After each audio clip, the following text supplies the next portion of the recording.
வணக்கம்.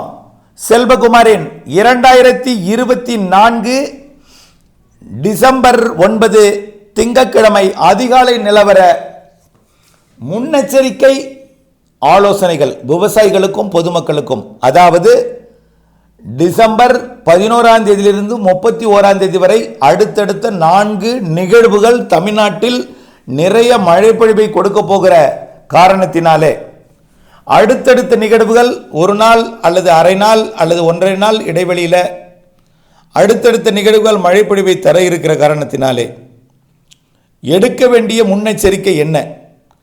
மழை இல்லாதவர்கள் மழை பெய்யுமா என்று வினா எழுப்பிக் கொண்டிருக்கிற நேரத்தில் அவர்களுக்கு ஆறுதல் அளிக்கவும் இந்த தகவலை பகிர்கிறேன். அதிகாரப்பூர்வ வானிலை அறிக்கைக்கும் இந்திய வானிலை ஆராய்ச்சித்துறை அறிக்கையை பார்க்கவும். தற்பொழுது வங்கக்கடலிலே உருவாகி இருக்கக்கூடிய காற்றழுத்த தாழ்வு பகுதி கண்டிப்பாக நன்கமைந்த காற்றழுத்த தாழ்வு பகுதியாக தீவிரமடைந்து தமிழ்நாட்டின் கரையை நெருங்கி வட மாவட்டங்கள், வடகடலோர மாவட்டங்கள், டெல்டா மாவட்டங்கள் வரக்கூடிய 11, 12 தேதிகளில் மழைப்பொழிவை கொடுத்து பிறகு 13, 14 தேதிகளில் மேற்கு தொடர்ச்சி மலை மாவட்டங்கள், தென் மாவட்டங்களுக்கு மழைப்பொழிவை கொடுத்து அரபிக்கடல் நோக்கி விலகி இருக்கிறது. அந்த நிகழ்வு வட இலங்கை மற்றும் டெல்டா மாவட்டங்களுக்கு இடையே பாக் ஜலசிந்தி பகுதிகளுக்கு அருகே பாக் ஜலசிந்தி பகுதியில் அமையும் என்பதனால, டெல்டா அருகே அமையும் என்பதனால நிறைய மழைப்பொழிவை டெல்டாவிற்கும் வடகடலோர மாவட்டங்களுக்கும் கொடுக்கும் என்பதில் மாற்றமில்லை. அடுத்தபடியாக 16ஆம் தேதியிலிருந்து 21ஆம் தேதி வரை அடுத்த நிகழ்வு அது காற்றழுத்த தாழ்வு மண்டலமாகவே வந்து கரையோரமாக ஆழ்ந்த காற்றழுத்த தாழ்வு மண்டலமாக மாறி தமிழ்நாடு கடந்த அரபிக்கடலுக்கு மத்திய மாவட்டங்கள் வழியாக பயணிக்கும் என்பதனால அதுவும் வடகடலோர மாவட்டங்கள், வட உள் மாவட்டங்கள், டெல்டா மாவட்டங்கள் என்று படிப்படியாக தென் மாவட்டங்கள், தென்கடலோர மாவட்டங்கள், உள் மாவட்டங்கள், மேற்கு தொடர்ச்சி மலை மாவட்டங்கள் என்று முதல் நிகழ்வை விட இரண்டாவது நிகழ்வு அதீத மழைப்பொழிவு, அதிக மழைப்பொழிவு, நிறைய மழைப்பொழிவு 70% மாவட்டங்கள், 75% மாவட்டங்களுக்கு மேல் சற்று பாதிக்கும் மழைப்பொழிவெல்லாம் கொடுக்க வாய்ப்பு இருக்கிறது. மூன்றாவது நிகழ்வு 21ஆம் தேதியிலிருந்து 25ஆம் தேதி இடைப்பட்ட நாட்களிலே அது காற்று பாதிப்பு இல்லாத பெயர் கொண்ட சக்தி என்ற பெயர் கொண்ட ஒரு புயலாக இருக்கலாம். அது கண்டிப்பாக அதுவும் டெல்டா மாவட்டங்கள் மற்றும் இலங்கை இடைப்பட்ட பகுதி பாக் ஜலசிந்தி பகுதி வழியாக நகரும். இதுவும் அனைத்து மாவட்டங்களுக்கும் மழை பொழிவை கொடுக்கும். அடுத்தபடியாக மாத இறுதியில் 26லேருந்து 30ஆம் தேதி வரை வட இலங்கை அல்லது மத்திய இலங்கை கடந்து மன்னார் வளைகுடா போய் தென் மாவட்டங்கள் கடந்து அரபிக்கடல் போகக்கூடிய நிகழ்வு அதுவும் நிறைய மழைப்பொழிவை அனைத்து மாவட்டங்களுக்கு கொடுக்கும். ஆக முதல் 2, 3 நிகழ்வுகள் வட மாவட்டங்களுக்கும் வடகடலோரத்திற்கும் டெல்டா மாவட்டங்களுக்கும் நிறைய மழைப்பொழிவை கொடுக்கும். ஏற்கனவே வெள்ளம் பாதித்த மாவட்டங்களுக்கு மீண்டும் மழைப்பொழிவை கொடுக்கும் பொழுது கொஞ்சம் அச்சூறு உணர்வு ஏற்படுத்தும். ஆனால் அடுத்தடுத்த நிகழ்வுகள் அதிகமாக தென் மாவட்டங்கள், டெல்டா மாவட்டங்களுக்கு தான் இருக்கும். ஆனால் 4 நிகழ்வாலும் டெல்டா மாவட்டங்களுக்கு மழை உண்டு, 4 நிகழ்வாலும் தென் மாவட்டங்கள், மேற்கு தொடர்ச்சி மழை உண்டு. ஆனால் வடக்கே எட்டி பிடித்து மழைப்பொழிவை கொடுக்கக்கூடிய 2 நிகழ்வு கண்டிப்பாக அது 3 நிகழ்வுக்கு மழைப்பொழிவை கொடுப்பதற்கு சாதகம், சென்னை திருவள்ளூர் வரைக்கும். ஆகவே தொடர்ந்து முன்னெச்சரிக்கை என்ன எடுக்க வேண்டும் என்பதற்கான ஆய்வறிக்கை. பொதுவாக வானிலை ஆய்வு நிறுவனம் இன்னும் முதல் நிகழ்வோட ஒரு காற்றழுத்த தாழ்வு பகுதி என்று ஒரு பெயரளவில் மட்டும் அறிவித்திருக்கிறார்கள். வரக்கூடிய மணி நேரங்களில் அது இன்றைக்கு மதிய மாலையில் அது வேல்மார்க் லோ ப்ரெஷராக உருவாயிட்டு கனமழை பொழிவை கொடுக்கும் என்று உச்சபட்ச எச்சரிக்கை கொடுக்கும் வகையில் ஒரு எச்சரிக்கை வரும். அப்பொழுது கொஞ்சம் அலர்ட் ஆவாங்க மக்கள். இருந்தாலும் அடுத்தடுத்த நிகழ்வுகள் ஒன்றன் பின் ஒன்றாக வர இருக்கிற காரணத்தினால நமக்கு இன்றைக்கு நாளைக்கு கிடைக்கக்கூடிய அந்த வாய்ப்பு என்பது ஒரு வசதியான ஒரு வாய்ப்பாக இருக்குமா என்பது தெரியவில்லை. நமக்கு என்ன முன்னெச்சரிக்கை எடுக்கணும் என்பதை நாம் முதல்ல பார்ப்போம். 1, வடிகால் வசதிகளை சீர் செய்து கொள்ளுங்கள். முதல்ல வடிகால் வசதியை நீங்கள் நிறைய இடத்துல ஆக்கிரமித்து வைத்திருக்கிறீர்கள். மனசாட்சியை வைத்து சொல்லுங்கள். மனசாட்சி என்பது வேண்டும். என் இல்லத்தின் சுற்றுப்புறத்தில் நான் எந்த வடிகால்களையும் நான் ஆக்கிரமிப்பு செய்யவில்லை, ஆக்கிரமிப்பை செய்ய விடாமல் தடுத்து வைத்து கொண்டிருக்கிறேன். காரணம், வடிகால் அதாவது பாசன வாய்க்கால்களாக இருந்தது, இப்பொழுது வடிகாலுக்கு கூட வகை இல்லாமல் அது ஆக்கிரமிக்கப்படுகிறது. அப்படி இருக்கும் பொழுது மழைநீர்கள் வடிகால்கள் வழியாக வடிவதற்கு அது என்ன செய்யணும், வாய்ப்புகள் கிடைக்காமல் போகும். ஆகவே தயவுசெய்து நேற்று வரை நீங்கள் ஆக்கிரமித்திருந்தாலும் இன்றிலிருந்து ஆக்கிரமிக்காதீர். தயவுசெய்து மனம் விட்டு அதை விட்டு கொடுங்கள். வடிகாலை வடிய விடுவதற்காக, மழைநீர் வடிவதற்காக உங்கள் இல்லத்தில் இருக்கக்கூடிய கழிவுநீர் கூட உங்கள் வீட்டு அந்த குளிக்கும் தண்ணீர் போன்றவை தண்ணீர் கூட வடிவதற்கு வழி இல்லாமல் தேக்குகிறீர்கள். ஆகவே பல்வேறு கழிவு நீர்களை உங்கள் வீட்டருகே தேய்க்கும் பொழுது ஏற்கனவே சுற்றுப்புற சுகாதாரம் இழந்திருக்கிற நிலையில் தயவுசெய்து அனைத்து மாநகராட்சி நகராட்சிகளுக்கெல்லாம் பெரும்பாலும் பாதாள சாக்கடைகள்லாம் வந்திருக்கிறது.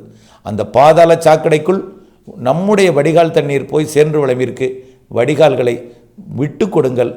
வடிகால்களை ஆக்கிரமித்திருந்தாலும் திறந்து விடுங்கள். 1. 2. வடிகால்களில் குப்பைகளை போடாதீர். வடிகால்களில் குப்பைகளை போட்டால் என்ன ஆகும்? வடிகால்கள் அடைத்து கொள்ளும். வடிகால்கள் அடைத்து கொண்டால் வெள்ள பாதிப்பு ஏற்படும். ஆகவே மாநகராட்சி, நகராட்சி, பேரூராட்சி, ஊராட்சி போன்றவற்றில் முன்கள பணியாளர்களிடம் கையில் வழங்குங்கள் குப்பைகளை. அதுவரை உங்கள் இல்லத்திலேயே பெரிய, அதாவது ஒரு பேரல் போன்ற பெரிய ஒரு பாத்திரத்தில் குப்பைகளை சேமித்து வைத்திருங்கள். மழை நிறைவடையும் வரைக்கும் குப்பைகளை வெளியே போடாதீர். முன்கள பணியாளர்கள் உங்கள் இல்லத்திற்கு அவர்கள் வரும் வரை தயவு செய்து அவர்களை தேடி பிடித்தாவது கையில் கொடுக்கும் வகையில் உங்கள் இல்லத்தில் இருக்கக்கூடிய குப்பைகளை உங்கள் இல்லத்திலேயே பேரல்லையோ பெரிய பெரிய வாளிலையோ குப்பை தொட்டிலையோ வைத்திருங்கள். சாலைகளில் போடாதீர். சாலையில் போடும் குப்பை கால்வாய்களின் ஓட்டைகளை அடைத்துவிடும் என்பதை தயவு செய்து புரிந்து கொள்ள வேண்டும். அது ஒன்றுதான் இப்பொழுது வெள்ள பாதிப்புக்கு வழிவகை செய்கிறது. 1. அடுத்தபடியாக நம்ம ஆக்கிரமித்திருந்தால் வடிகால்களை திறந்து விட வேண்டும். வடிகால்கள் அடைத்து விடாமல் நீங்கள் என்ன செய்யணும்? குப்பைகளை ரோட்டில் போடாதீங்க, மிதந்து போய் அடைச்சிக்கும். அடுத்தபடியாக புயல் அச்சம் வேண்டவே வேண்டாம். புயல் அச்சம், அப்படி புயல் என்று வந்தால் அது கஜா போல புயல் வரவே வராது. அதெல்லாம் நூற்றாண்டில் ஒரு கோர புயல். நானே அனுபவித்தேன், நீங்களும் அனுபவித்தீர்கள். அப்படிப்பட்ட புயல் வந்தால் கண்டிப்பாக உங்களுக்கு முன்னெச்சரிக்கை கொடுப்பேன். ஆனால் தேவையில்லாத முன்னெச்சரிக்கை என்ற பெயரில் மரங்களை கழித்து தலைகளை கழித்து சாலையில் போடுகிறீர்கள். அதுவும் போய் கால்வாய்களை அடைப்பை ஏற்படுத்துகிறது. பல்வேறு மாநகராட்சி நகராட்சி பகுதியிலிருந்து வரக்கூடிய ஒரு பெரிய வேதனை குரலாக இருக்கிறது இது. தயவு செய்து உங்கள் இல்லத்திலேயே அந்த குப்பைகளை பாதுகாத்திடுங்கள். மழை நிறைவடையும் வரைக்கும் குப்பைகளை சாலையில் போடாதீர். தேவையில்லாத முன்னெச்சரிக்கை எடுக்க வேண்டாம். தேவையான முன்னெச்சரிக்கை மட்டும் நான் வழங்குகிறேன், அதை எடுத்துக்கொண்டிருங்கள். அடுத்தபடியாக உங்கள் இல்லம் எப்படிப்பட்ட இடத்துல இருக்குங்கிறது எனக்கும் தெரியாது, அரசுக்கும் தெரியாது. அது உங்களுக்கு தான் தெரியும். நீங்கள் பலர் பக்காவாக பிளாட் நல்ல ஒரு மேடான பகுதியில் வீடெல்லாம் கட்டியிருக்கீங்க. சில பேர் வடிகால்கள் வசதி சரியில்லாத காரணத்தினால உடைப்பெடுத்து மூழ்கக்கூடிய அபாயம் உள்ள இடத்துல பிளாட் போட்டிருக்காங்க. அப்போ அது எப்படி ஆகும்? மூழ்கும் இடத்துல பிளாட் போட்டால் அது மூழ்க தான் செய்யும். ஆக நீர் வழித்தடங்களில் பிளாட்டுகள் இருக்கிறது. ஆகவே அவர்களுக்கு நீங்கள் முன்னெச்சரிக்கை எடுத்துக்கொள்ள வேண்டும்.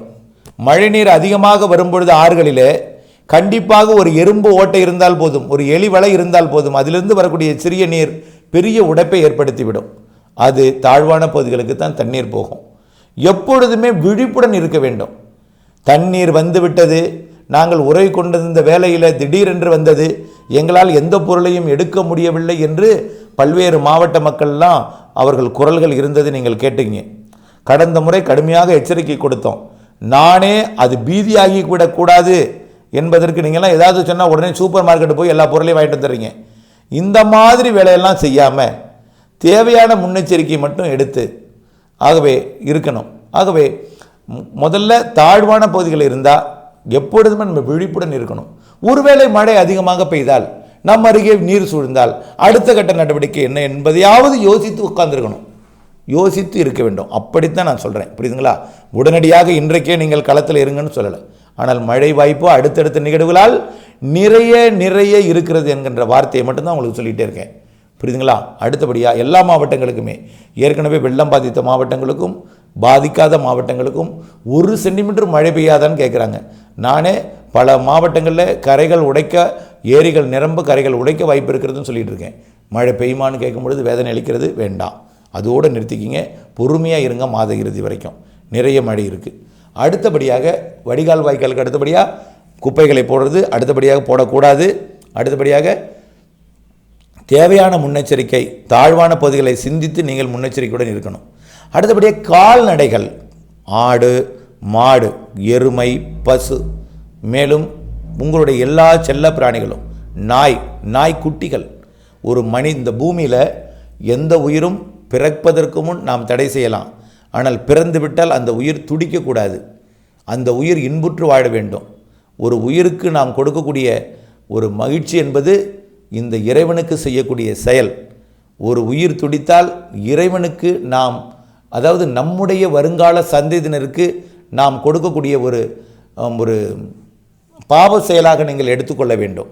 ஆகையின் காரணமாக கண்டிப்பாக இவையெல்லாம் நம்ம எதற்கு இதெல்லாம் சொல்கிறோம்னா, மனசாட்சி நாம் அதுக்கு இடம் கொடுக்கக்கூடாது.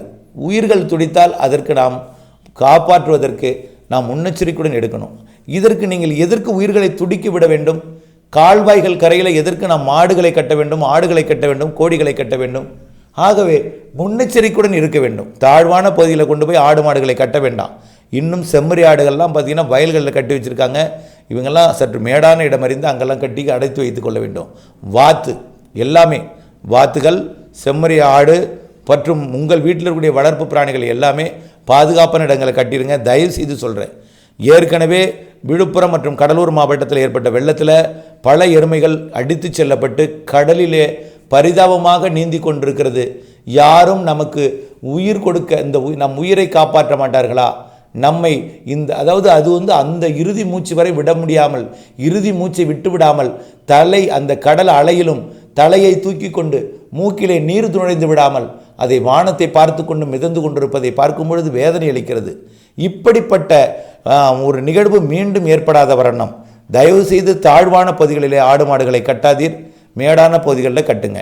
தயவு செய்து கொஞ்சம் புரிஞ்சுக்குங்க. அதுதான் நம்மளுக்கு ரொம்ப ரொம்ப ரொம்ப முக்கியம்.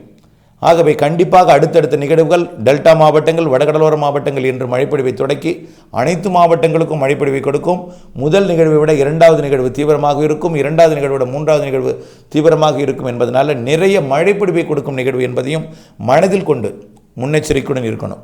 இதில் அச்சமோ பீதியோ கொள்ள தேவையில்லை. செல்வகுமார் சொல்வது முன்னெச்சரிக்கைக்காக என்று நினைக்க வேண்டுமே தவிர அடுத்தவர்களிடம் போய் பீதியை ஏற்படுத்தும் வகையில் வார்த்தைகளை விட்டுவிடக்கூடாது. அழகாக எடுத்து சொல்ல வேண்டும். மழை இருக்கான், தாழ்வான பகுதிகளில் இருப்பவங்க கொஞ்சம் முன்னெச்சரிக்கையாக இருக்கணும்னு சொல்லியிருக்கிறாங்க, நீங்கள் தாழ்வான பகுதிகளெல்லாம் கொஞ்சம் பார்த்துக்குங்க அப்படின்னு மட்டும்தான் சொல்லணுமே தவிர பீதியை ஏற்படுத்தணும்னு சொல்லக்கூடாது. அதே போல் புயல்னு மொட்டையாக சொல்லக்கூடாது. புயல் கிடையாது. நிகழ்வுகளுக்கு பெயர் நிறைய இருக்குது. தாழ்வு நிலை, தாழ்வு பகுதி, நன்கமைந்த காற்றழுத்த தாழ்வு பகுதி, காற்றழுத்த தாழ்வு மண்டலம், ஆழ்ந்த காற்றழுத்த தாழ்வு மண்டலம் என்று புயல் என்றால் கூட ஆரம்ப கட்ட புயல் 85, 95, 100 வரைக்கும் எந்தவித பெருசாக பாதிப்பை கொடுக்காது. அப்படிப்பட்ட நிகழ்வு தான் மரக்காணம் அருகே கரை கடந்தது. ஏதாவது காற்று பாதிப்பை கொடுத்ததா? காற்று பாதிப்பை கொடுத்தது மஞ்சள், கரும்பு, வாழை போன்ற பயிர்களுக்கு காற்று பாதிப்பை கொடுத்தது, சவுக்கு கொடுத்தது. ஆனால் பெரிய பெரிய மரங்களை எதுவும் முறிக்கவில்லை, வீடுகளுக்கு எந்த பெரிய பாதிப்பையும் கொடுக்கல. ஆனாலும் நிலச்சரிவை ஏற்படுத்தியது அது எல்லாமே மழை தான். ஆகவே மழைக்கு நாம் முன்னெச்சரிக்கை ஏற்படுத்தி கொள்ள வேண்டும் என்பதை தெரியப்படுத்த விரும்புகிறேன். மழை குறிப்பாக மீண்டும் திருவண்ணாமலை மாவட்டத்திற்கும் மழை இருக்குது. கள்ளக்குறிச்சி, விழுப்புரம், புதுச்சேரி, கடலூர் மாவட்டங்களுக்கும் மழை இருக்குது. தொடர்ந்து நீங்கள் முன்னெச்சரிக்கையுடன் இருக்க வேண்டும். உடனடியாக போய் ஏற்கனவே பாதிக்கப்பட்டிருக்கிற மக்களிடம் மழை மீண்டும் ஒரு வெள்ளமாக வரப்போதான், அந்த வந்துருச்சா இந்த வந்துருச்சா இந்த மாதிரியெல்லாம் சொல்லிடாதீங்க தயவுசெய்து. மழை வர நிகழ்வுகள் நெருங்கி கொண்டிருக்கிறது. மழை முதல் நிகழ்வு 11ஆம் தேதி தொடக்கப் போகிறது மழையை. இரண்டாவது நிகழ்வு 16ஆம் தேதியிலிருந்து தொடக்கப் போகிறது. மூன்றாவது நிகழ்வு 21ஆம் தேதியிலிருந்து தொடக்கப் போகிறது. இப்படி அடுத்தடுத்த நிகழ்வுகள் மழைப்பொழிவை கொடுக்க போகிறது. இதில் நாம் முன்னெச்சரிக்கை எடுக்க வேண்டும் என்பதை நாம் தெரிவிக்க வேண்டும். இப்பொழுது வரைக்கும் நீங்கள் முன்னெச்சரிக்கை எடுக்க வேண்டியது இவ்வளவு தான். இதற்கு மேல் எந்தவித முன்னெச்சரிக்கையும் நம்மளுக்கு தேவையில்லை. உங்களுக்கு எப்படி என்பது உங்களுக்கு ஏற்கனவே இதை வைத்தே புரிந்து கொள்ளும். ஆக தாழ்வான பகுதிகள் மற்றும் வடிகால் வசதியை சரி செய்தல். அப்புறம் மழை பெய்ய வடிவிடணும். பெய்ய போதுன்னு நீங்கள் பாட்டுக்கு உள் மாவட்ட மக்கள் வடிவிடக்கூடாது. அப்புறம் மழை சில இடங்களில் நிறைய பெய்யும், அருகருகே கூடுதல் குறைவாகவும் இருக்கும், அருகருகே ஏற்ற இறக்கத்துடன் மழை இருக்கும். ஆகவே நாம தேவை முன்னெச்சரிக்கை. ஏரி குளங்களின் கரைகளை பலப்படுத்துதல், முதல்ல கரைகளை பலப்படுத்துதல், விழிப்புடன் இருத்தல். இதுதான் நாம் முன்னெச்சரிக்கையுடன் இருப்போம் என்பதற்கு. முன்னெச்சரிக்கையுடன் இருந்தால் பாதிப்புகளை குறைக்கலாம். ஆனால் நாம் முன்னெச்சரிக்கை இல்லாமல் அசால்ட்டாக இருந்தால் திடீரென்று நாம் முன்னெச்சரிக்கை எடுப்ப சிந்திக்கக்கூட நேரம் இருக்காது என்பதை தெரியப்படுத்த விரும்புகிறேன். இந்த வார்த்தை உங்களுக்கு அச்ச உணர்வை ஏற்படுத்தக்கூடாது, முன் எச்சரிக்கைக்காக மட்டுமே என்பதை மீண்டும் மீண்டும் மீண்டும் மீண்டும் தெரியப்படுத்துகிறேன். தயவு செய்து அடுத்தவர்களுக்கு முன்னெச்சரிக்கை என்பதை, மழை வரப்போகிறது என்பதையும் ஆனால் இன்னும் வரவில்லை என்பதையும் வர வாய்ப்பு இருக்கிறது என்பதையும் அவர்களுக்கு எடுத்து கூறி பதட்டமில்லாமல் நிதானமாக சிந்தித்து செயல்பட்டு கொண்டிருங்கள் என்று கேட்டுக்கொள்கிறேன். நன்றி.